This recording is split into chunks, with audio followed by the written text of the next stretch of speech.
Let's do it. Let's do it. Afternoon all. Afternoon, everybody. Great to be here. My name is Matthew. I am what we call a productivity ninja. I work for Think Productive. We're a productivity consultancy. My job title is Productivity Ninja. What that means is that people who work as we work tend to live relatively stress-free professional lives, get good work done every day, prioritize effectively, put aside distractions, stop on time, and then do the fun stuff. And we are happy to share that with you. What I'm going to be talking about today is how to concentrate. And it's a really interesting thing. It's also slightly ironic because I have the biggest guarantee of concentration. So just to say before we start, what might mess up the workshop today. There may be tech problems, although unlikely. If there are, stick around and I'll reconnect. I haven't had any, but there may be. I'm sharing an office with 5 puppies. So at some point, they're all asleep now, but they're just waking up. I'm going to have to go and shout for someone to come and pick them up. So concentration, I'm talking about it, but I won't be able to do it. So other things to mention, that's it. Oh yeah, so things to mention today. This is about how to concentrate and get some actual work done. That's the name of the session. And you may have noticed for the last 15 months that we've been in a strange world of work. We've been away from offices for the most part, away from our colleagues. And some people have loved this and some people have hated it.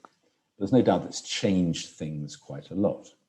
And I'm going to make the point today that being in an office is not necessarily the best way to get good work done every day. And actually being at home in a puppy-free environment is a really good way. So one of the things I'd like to have a conversation about is how that works at working from home and how that works working in the office. So let's get started. And I'd like to make it a conversation, so please use the chat. I'm going to stick around at the end. There's going to be Q&A at the end. We've got 140 people on the call, so it might not be easy to chat one-to-one, but please let me know your thoughts. Jess is going to track the chat as it comes through. I'll be having a look at the chat, and let's make this a conversation about what makes it difficult to get proper work done. I'll give you my contact details at the end, in case you want to ping me an email about anything we don't have time to cover today. So first thing to talk about is, where does the work get done? And that's an interesting question because it's definitely not here. One of the things I think is really interesting when I talk about companies, I mean all organizations, large or small, in organizations generally, organizations take a lot of time and effort to safeguard and protect various things. Physical offices, security, keys to get through, intellectual property, data, all of this stuff is rigorously protected. One thing they don't ever protect to any extent is their people's attention. Right? So your attention when you're in the office is open to anything from anyone. Pretty much anyone, anywhere on the planet can get in touch with you and justifiably expect a quick response at any time of the day or night. And that's why you get this. So this poor lady with the glasses sitting down trying to do some work, and the bloke above her just wants to come and show his new beanie, and the lady on the left starts talking, and the lady on the right starts.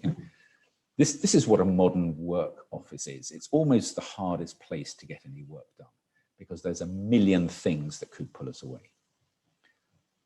And this will look familiar to many of you, but actually it's not hard to imagine what a work office looks like, what a place of work looks like.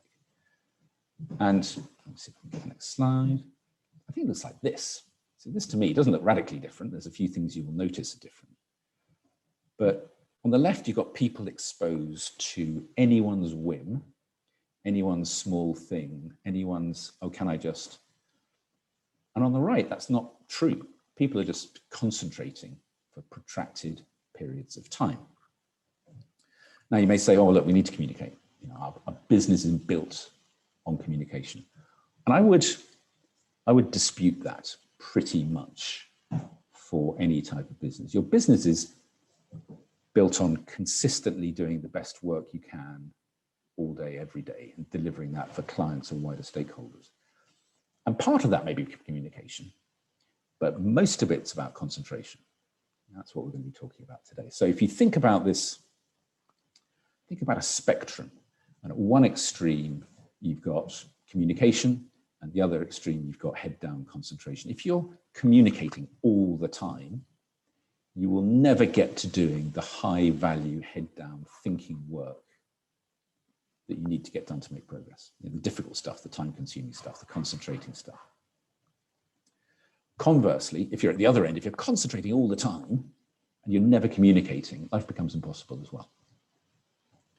So we need to find a sort of sweet spot in between those two. And the case I'm going to make today is that it's a lot more towards the concentrating end. It's a lot more about concentrating and getting your head down and doing proper work if we're going to make progress. So I hope that makes sense. So think of a spectrum of communication at one end, concentration at the other. Where are we going to locate ourselves in that?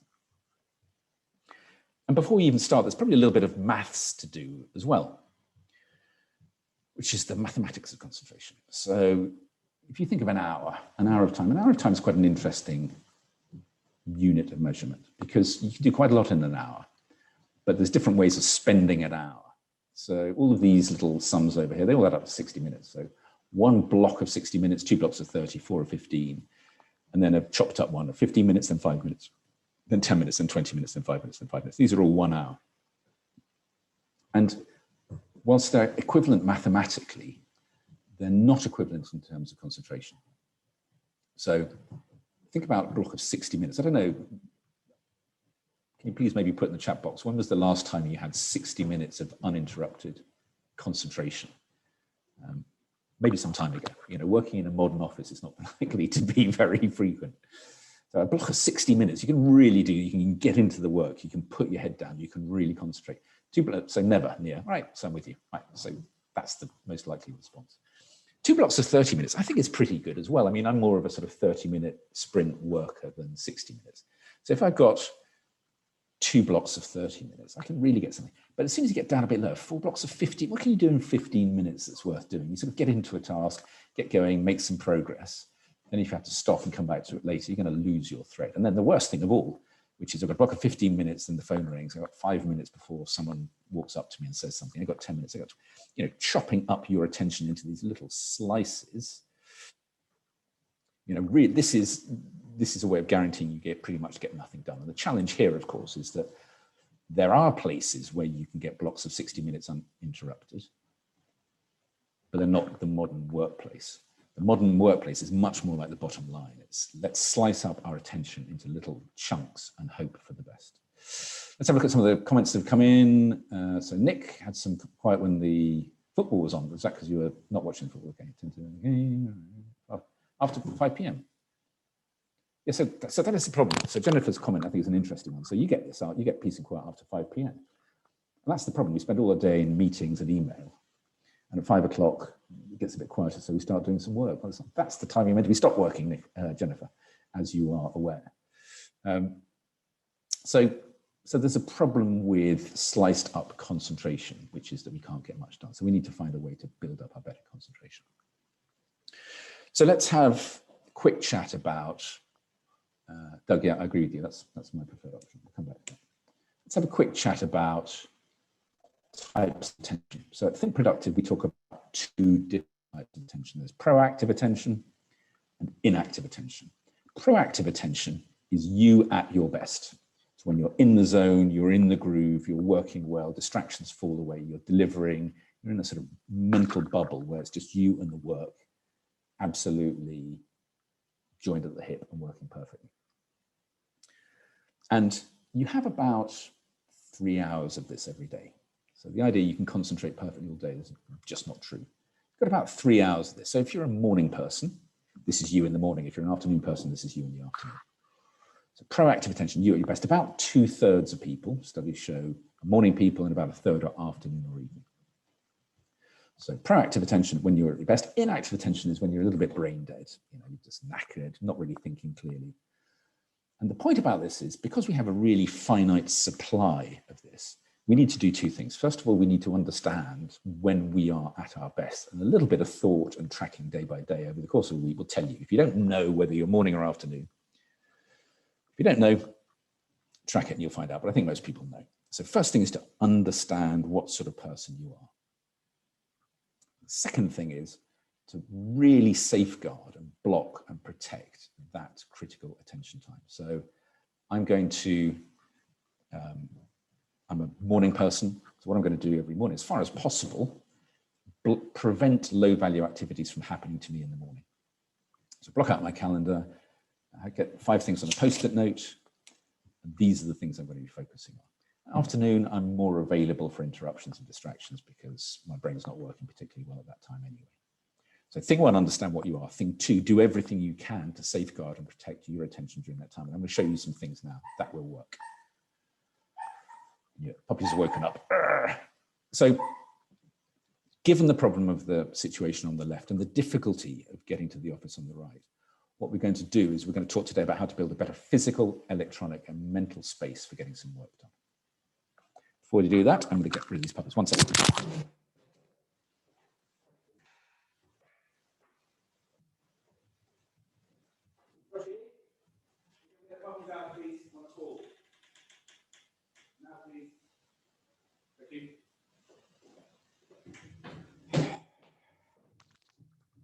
Sorry about that. I've summoned help.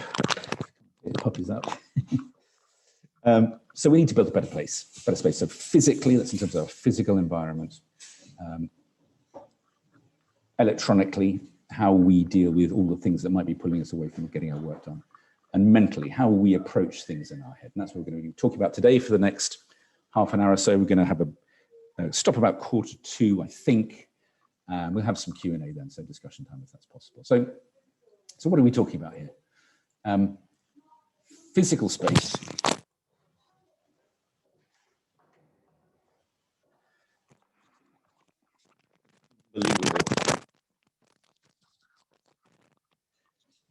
About concentration and not having any. Physical space, this is about insulation from outside physical factors that enable your brain to do what it needs to do. Electronic space is about physically limiting the ability of electronics to pull you away from what you're focusing on. And that's a real challenge, particularly in a hybrid working or working from home situation. And there's mental space. We're going to take you from FOMO to JOMO, and I'm going to explain what that is all about. That's the sort of rough structure of what we're talking about today. And I'm just going to give you, I don't know, 6, 7, 8 thoughts. And these are, I think these are really, in an ideal world, this is what it would be like. In an ideal world, this is what it would be like. So you will go, that's not realistic here. Okay, maybe not. But we can all have an impact on the culture of our work environments. Culture is just the aggregate of all our individual behaviors. And we all have an ability to shape the culture that we operate in. And more than that, we have the ability to affect our own behaviors. All the stuff we talk about at Think Productive, it's all about habits and behaviors, not really about technology. So we do have an ability to change things. And what we find constantly in our workshops is that small changes can make a massive impact. And I'm hoping everyone on the call today finds 1 or 2 things they can take away and either use for themselves or take back to the organization and say, look, there's a better way of doing this. So it's kind of a top tip session, and let me know what you think at the end. So just on a personal note, for the last 18 years, I have worked from home, doing my own thing, you know, freelance guy. And I've occasionally worked in client offices. I've never really enjoyed it. It's always too distraction-y. But I've always found my concentration is good, and I haven't struggled to get good work done. Then 8 weeks ago, we had some puppies, and I share an office with the puppies. And it just never ends, you know, the squeaking, the pooing, all the rest of it. And I was relaying this thought to one of my colleagues, Lee. And he said, yeah, man, that's what working in an office is like.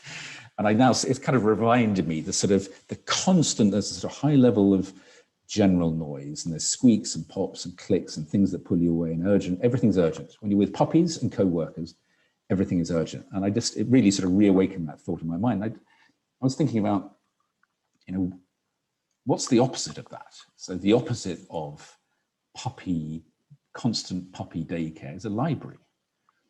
You know, look at a library, go to a normal library, any library, you know, public library, university library, whatever. And it has a few characteristics. You know, it's incredibly calm.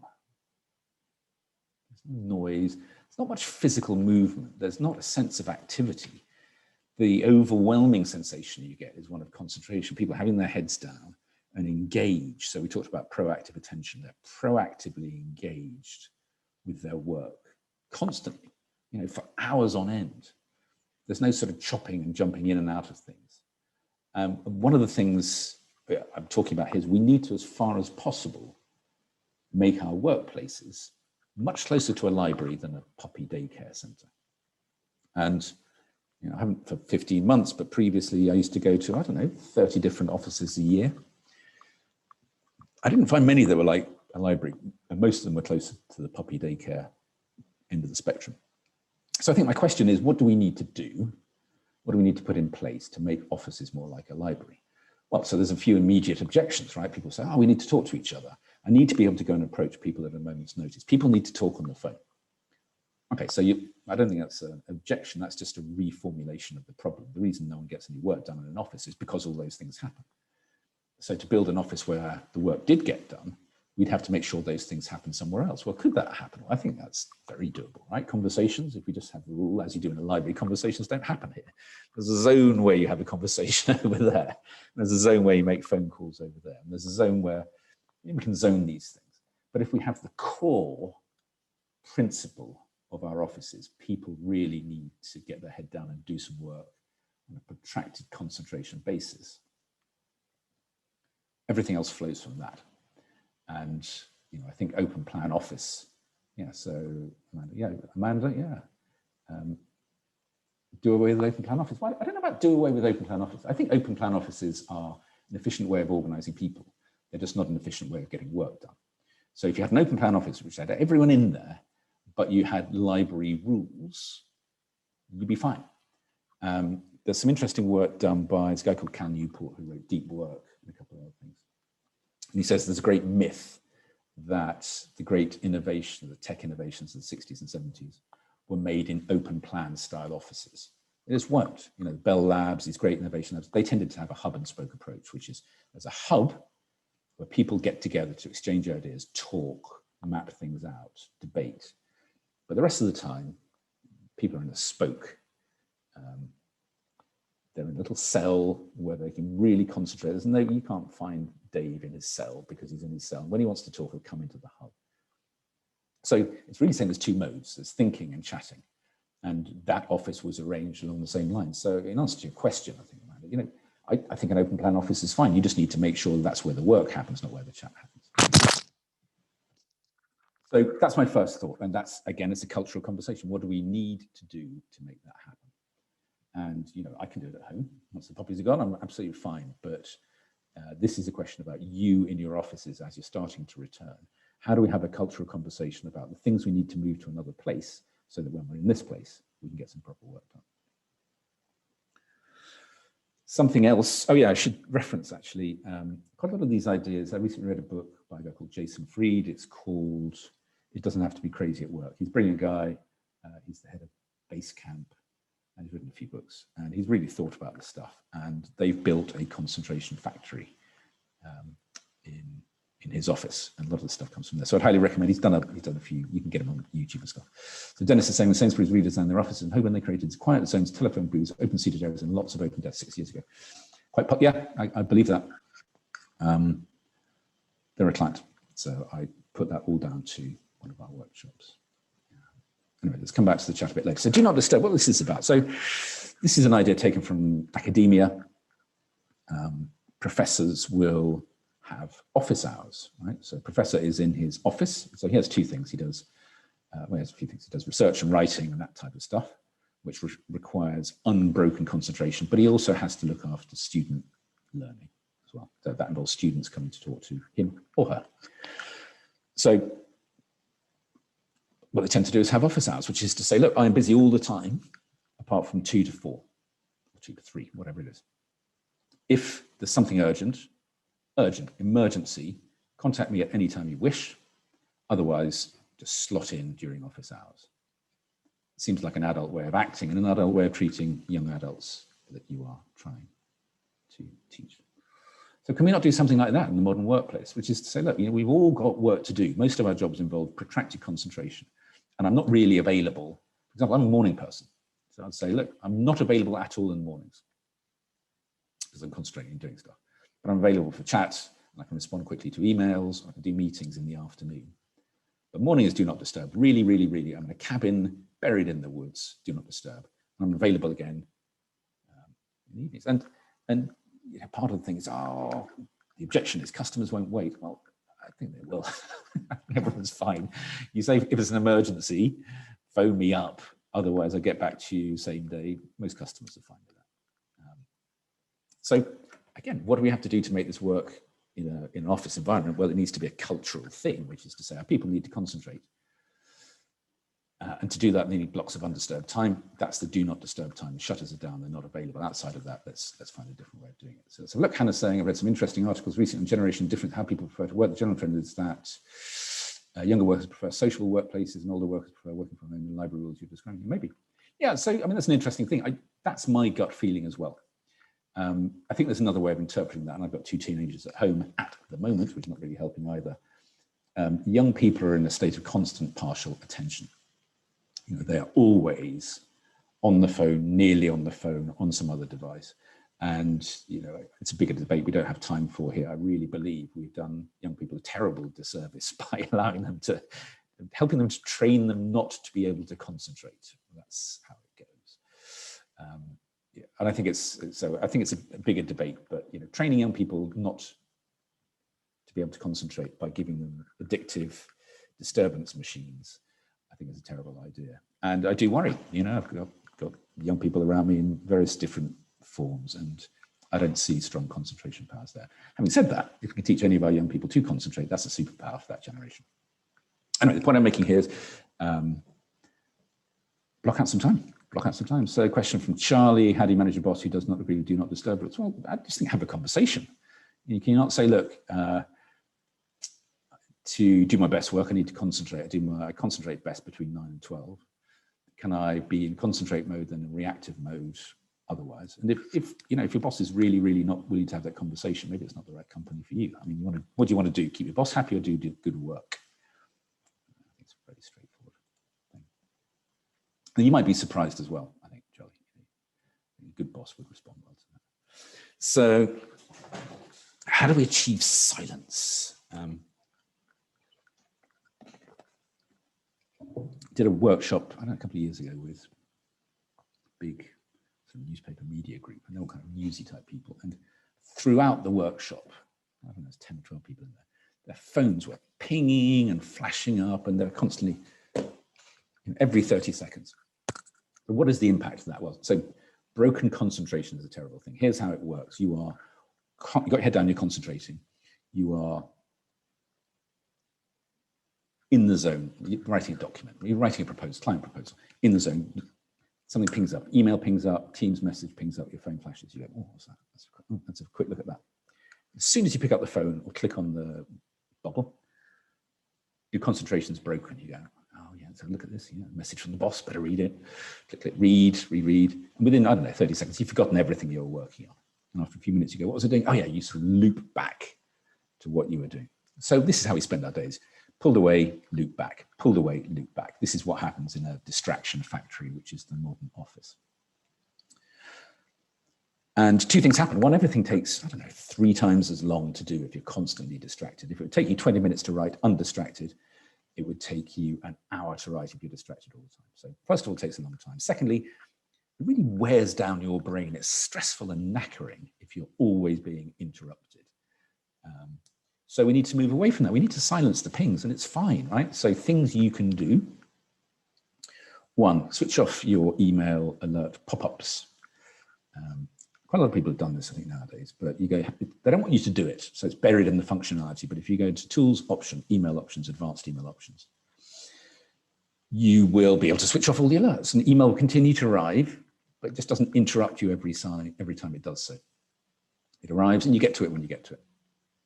So that's good. Teams, I don't use Teams very much, but I think there's a do not disturb until, and I've set mine until Christmas Day 2021. It just means that nothing pings. You can switch off all the message alerts, you can switch off all that stuff. It will arrive when you get to it. I mean, it'll arrive all the time. You'll get to it when you get to it.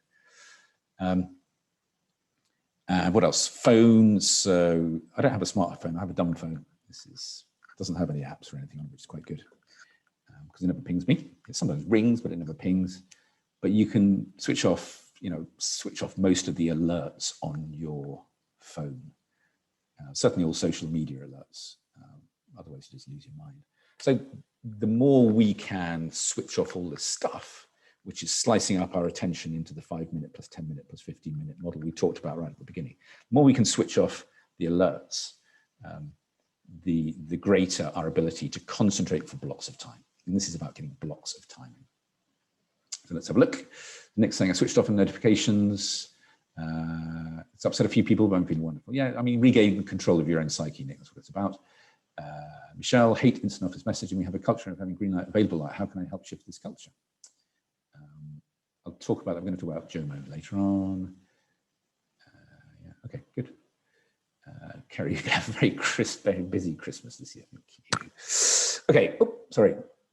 So switch off the alerts. I mean, here's the other thing as well. And this, I know this is impossible, but I'm going to suggest it anyway. So I remember when when you could access other people's calendars, shared calendars. I don't mean shared calendars. What I mean, you know, that thing where you can click on all their names. You can see everyone's calendar in the organization, when they're available, when they're not available. Access to other people's calendar appeared. This is amazing. We can schedule our meetings so efficiently. Well, that's true. I think it's, got a terrible cost associated with it, which is that we're basically sitting ducks. So much as when you're sitting in the office, that's the very first image we showed. You're sitting in the office, you are ripe for attack by anyone on the planet who's got the slightest grievance or waste of time type thing to bother you with. Same thing with your calendar. You think you've got 8 hours in the day. You haven't got 8 hours in the day. You've got 8 hours in the day if no one finds you. But as soon as people see, aha, Nick, he's got a little bit of space between 2 and 3 o'clock, plop a meeting in there. And, I think lowering the cost of communication, email, as the price goes down, the volumes go up. Free instant communication leads to masses of volume. In a similar parallel way, as we've decreased the cost of arranging a meeting, where I used to say to my secretary back in 1953, Josephine, could you please phone Mr. Smith at whatever? And Josephine would phone Deirdre, and Deirdre would talk to her boss, and the boss would say to Deirdre, and Deirdre would phone Josephine. It used to be a real pain to get a meeting in the diary. I think it needs to be closer to that. I think that's quite a good thing, because as soon as we make it instant, cost-free meeting time theft, no one's going to have any time. And there's no sort of negotiation about it. The cultural practices are, you just need to accept it. Well, I'm not sure that's very good. So how about this for an idea? Why don't we say, because the free instant meeting access is based on a lie, i.e. that everyone's time is free, they're always available, and your thing is always more important than their thing, which is in every case not true. Why don't we just make it much harder? Why don't we actively encourage? So step one, so the ultimate step might be stop having instant access to people's calendars, put it down to direct negotiation, make it really hard, and make sure that people make a proper case for using up someone's time. That's kind of the ninja objective. But below that, why don't we have a culture where we all block out large periods of time in our calendar? Right? I've got to write this report this afternoon. It's critical. It's the most important thing by miles on my desk. I'm just going to block out 2 till 5 because it'll take 3 hours. And I'm not going to be available for that. And that's going to safeguard my concentration. During that time, I'm going to switch off Outlook. I'm going to switch off my phone. So that gets me I'm in a sort of library zone there. All the things that could pull me away and ruin my concentration during that time have gone. So how about that? How about we embed a culture where not only do we occasionally allow people to concentrate, but it's built around concentration being one of the key superpowers of our organization? What does that look like? Just a thought. Let me have any comments. Let's have a look. Lots of comments coming in. Doug saying putting your phone away is key. Yeah, it's true. So if anyone's got any teenagers trying to do any work, if it's even in the same room, concentration falls. Agreed. Put it away. Get rid of it. Working part-time. Yep, agreed. Show calendars combined with videos. Nightmare. Yeah, always rushing from meeting to meeting. Done already. It's bliss. So that's interesting, Dawn. So Dawn does this time blocking. Okay, Interesting, Doug. Yeah, interesting, lots of interesting thoughts. So I hope everyone's reading the chat. There's better content coming through the chat than from me wibbling away. Dawn is also ruthless in declining anything taking place during my lunch hour outside my usual working hours. Yeah, so that's the other thing that seems to have happened, particularly working from home, is, you know, any concept of we must allow people to eat lunch has absolutely gone out of the window. I mean, it really is. And the day is extended, and people, because they need to be, because they're anxious, need to demonstrate commitment to the cause, are not declining meetings at 7 o'clock in the morning and 8 o'clock at night and over lunch. I mean, we need to be more Dawn McGregor.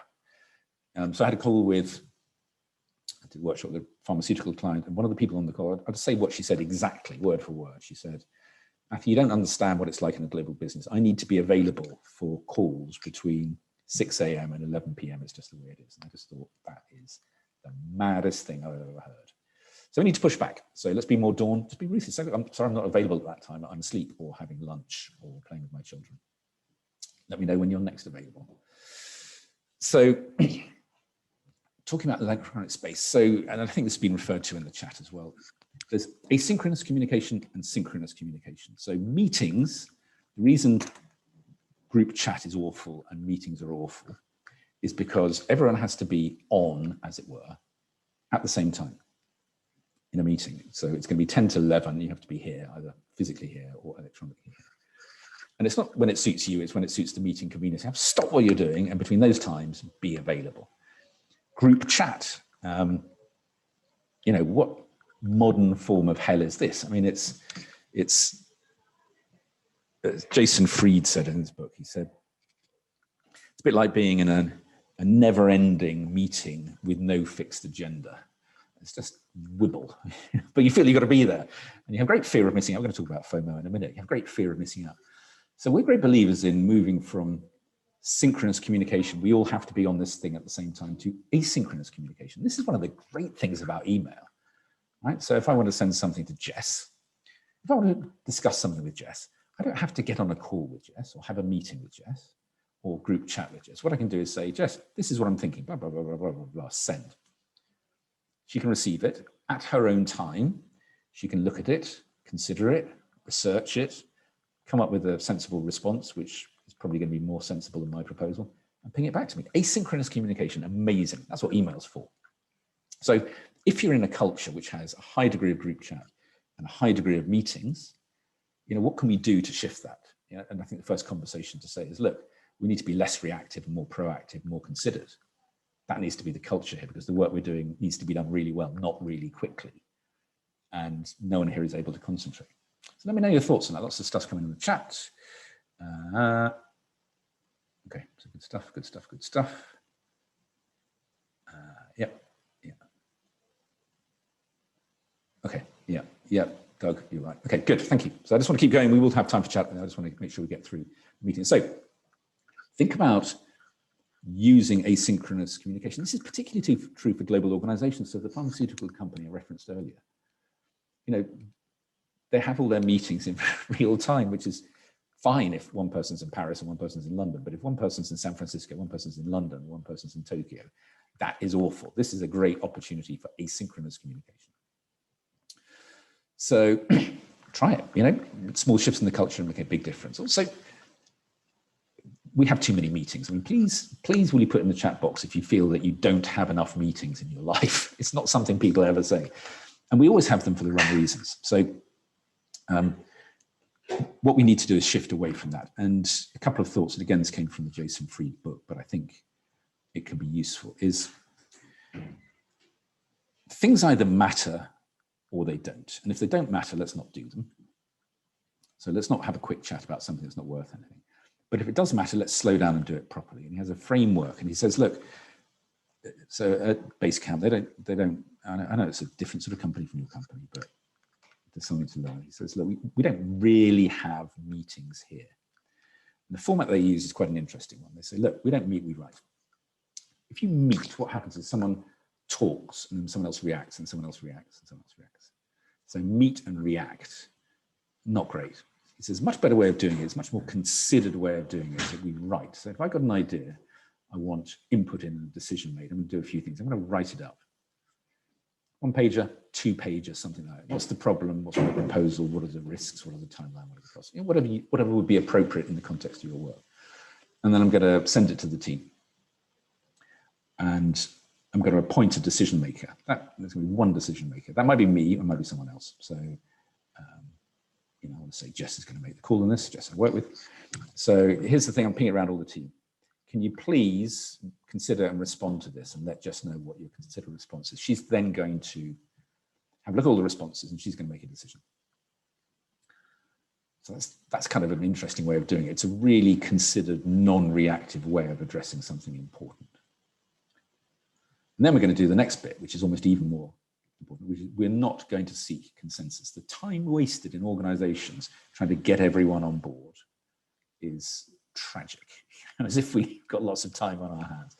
Don't get consensus. We're going to appoint a qualified decision maker, which is Jess, and then we're going to let her know our thoughts, and then she's going to decide. And if necessary, we're going to do the final key part, which is disagree, but commit.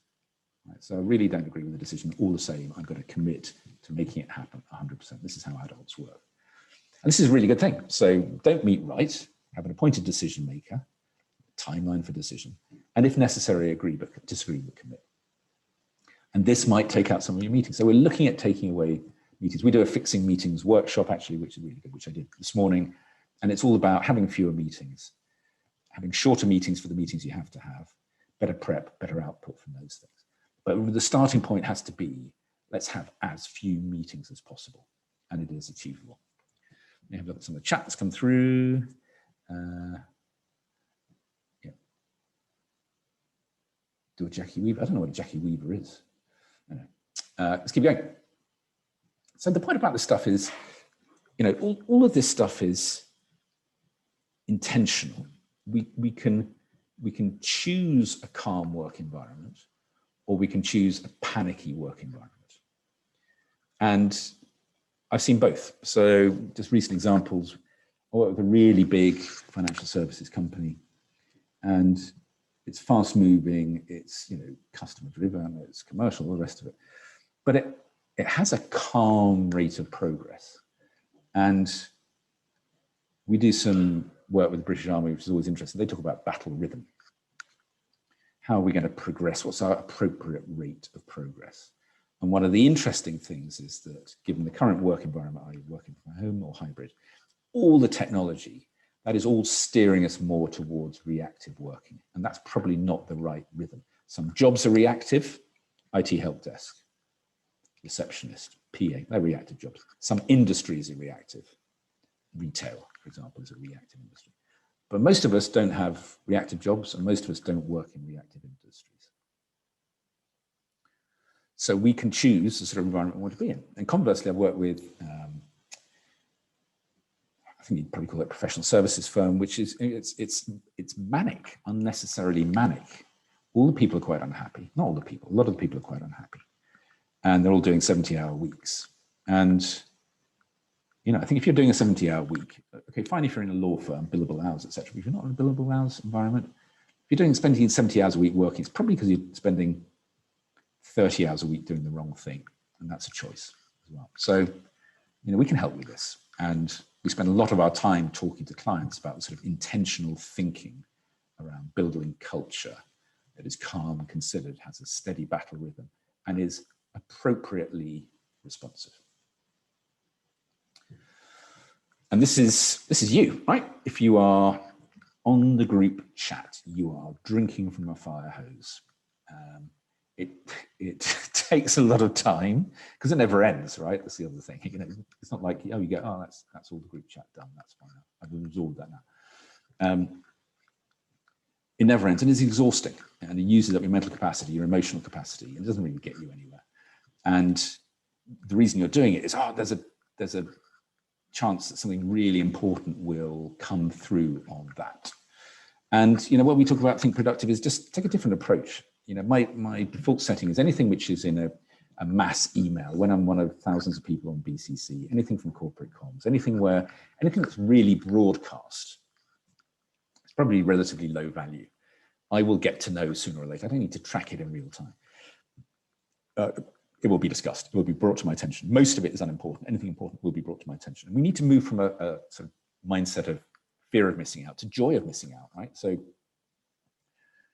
and not just for the sake of missing out, it's because by stopping drinking from the fire hose, I can get some work done, right? So I don't do social media. I have done social media in the past. I just found it made me angry and mentally ill all the time. So I stopped and I feel much better. And I don't do, and I know I drive everyone in the office mad, but I don't really do the sort of group chat stuff. Someone else will tell me about that in due course. And it's fine. You know, there's a certain amount of joy of someone saying, yeah, did you hear this happen? Like, oh no, wow, didn't know that. This was in the group chat. Yeah, well, I wasn't on the group chat. It's fine. And the joy of missing out is having protracted periods of time with concentration available to you and time available. And if you're in group chat all the time, you never get to that point. So think about what are the steps you might take to disconnect from that stuff and really enjoy the joy of missing out. Let's have a look. Yeah, so Dennis, nice thought. Allow your team to work when it's best for them and don't check up on it. Yeah, so we do 3 workshops around hybrid working, including one which is leading hybrid teams, which is it's all about that. You know, just you cannot know what your people are doing, so give up trying. So look, what else? Yeah, so Dennis, your point. Yep, absolutely. So actually, on the question of managing email, if Jess, if you can arrange a link at the end to download the ebook. This book, How to Be a Productivity Ninja, is a chapter on email. It tells you how to get everything set up in email so that you shouldn't be spending any time on BCC. You shouldn't be spending much time on CC. So let's have a look at the time. How are we doing? That's a miracle. We're sort of finishing on time. Yeah, so on just really quickly on Jill's point, using rules in Outlook. Rules is, I mean, I think Outlook's a pretty terrible bit of software in my view.